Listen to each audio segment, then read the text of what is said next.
파정할 때 분명 기억을 해보면은 음경이 따가운 것이 아니라 음낭 근처에서 배 쪽 부분이 지나가는 느낌이 들 겁니다. 이 부관속에 있는 정자가 이렇게 나가기 때문에 그래요. 자, 나가는 길을 보시면은 이렇게 지금 올라가서 배 앞쪽으로 가요.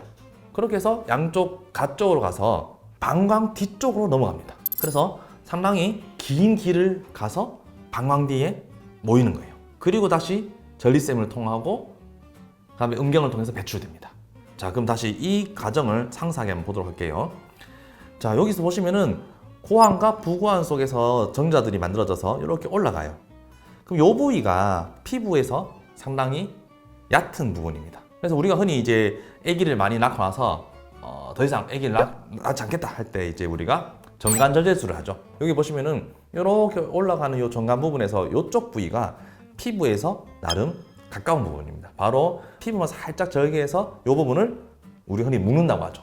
정관을 여기에 묶으면은 피임을 할 수 있습니다. 자, 이렇게 정자세포들이 정관을 타고 이제 배 쪽으로 올라갔습니다. 그 다음 어디로 가냐? 이 전립선 뒤로 넘어갑니다. 좀 전까지 고환과 부고환에서는 정자라는 하나의 세포들을 만들어냈어요.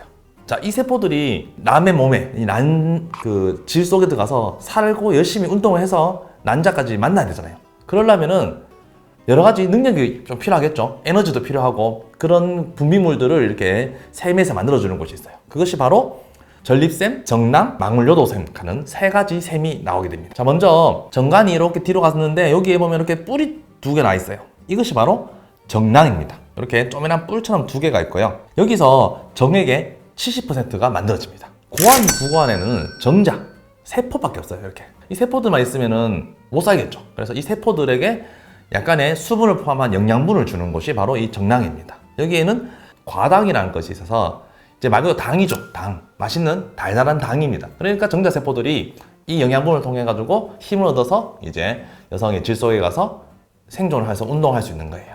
다음으로 방광 밑에 보면 이렇게 동그랗게 이렇게 호두 모양 같이 이렇게 있는 게 있습니다. 이것이 바로 전립선이에요. 보통 한 3, 4cm 정도 이렇게 되고요. 한 20g 정도 되는 사이즈입니다. 전립선에서는 약간의 약한 그런 알칼리성의 물질들을 분비를 해줍니다. 왜냐면은 여성의 질 속이 산성이에요. 그런 질 속의 산성이 또 너무 강하기 때문에 정자들이 거기서 잘못하면 쉽게 죽겠죠. 그렇기 때문에 정액 속에는 약간의 알칼리 물질들이 필요합니다. 그것을 바로 이 전립선에서 만들어요. 전립선은 이름이 프로스테이트예요. 전립 앞에 서 있다는 뜻이거든요. 왜 그러냐? 여성 같은 경우에는 이제 해음부로부터 이렇게 접근을 해간다고 하면은 방광만 있지 아무것도 없어요, 밑에. 그런데 해음부에서 딱 뭔가 보니까 방광 밑에 뭐가 앞에 지키고 있는 거예요. 서 있는 겁니다, 여기 하나가. 그래서 이것이 바로 전립선, 프로스테이트가 되겠습니다. 자, 이 전립선은 나이가 들수록 커지게 되어 있거든요. 나이가 들수록 커지다 보면은 어떤 문제가 생기냐? 요 중간으로 요도가 지나갑니다, 이렇게. 방광에 모인 소변이 요 전립선 사이로 지나가는데 이 좁은 공간 속에서 전립선이 커지다 보니 옆으로도 커지지만은 안쪽에 이 요도 공간을 잡아먹는 거예요. 이게 이렇게 좁아지니까 소변을 잘 못 넣습니다. 보통 한 50대가 넘어가고 60대가 되면은 20g 정도였던 전립선이 뭐 25g, 70대가 되면 한 30g 정도로 커지는 겁니다. 그러다 보니까 요 사이에 있는 그 요도가 눌리다 보니 소변을 빨리 못 넣습니다. 자, 그러면은 이제 이쪽으로도 이제 전립선에서 만들어진 정액이 정자들하고 함께 이제 나오는 곳이 바로 이 음경이 되겠습니다. 음경은 이제 평소에는 이렇게 축 늘어져 있는데 흥무 상태가 되면 발기가 되겠습니다. 발기가 되었을 때는 약 한국인에서는 한 13cm, 12에서 13cm 정도 되게 되고요.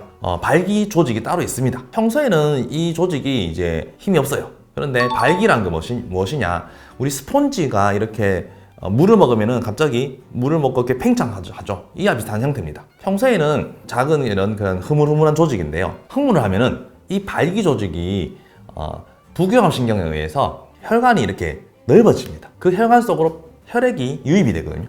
그러면은 피가 많이 들어오다 보니 여기에 피가 꽉 차겠죠. 그러면서 발기가 되는 겁니다. 자, 그래서 우리가 새벽에 자고 나면 발기가 되잖아요. 그 이유가 자면서 이제 부교감 신경, 아주 그런 편안한 상태가 되는 거예요. 그러면은 당연히 혈액순환이 좋아지겠죠. 그러면서 여기 음경에도 피가 많이 몰립니다.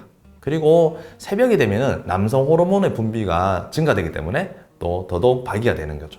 발기는 이렇게 부교감신경에 의해서 형성하게 되는데요. 사정은 반대로 교감신경이에요.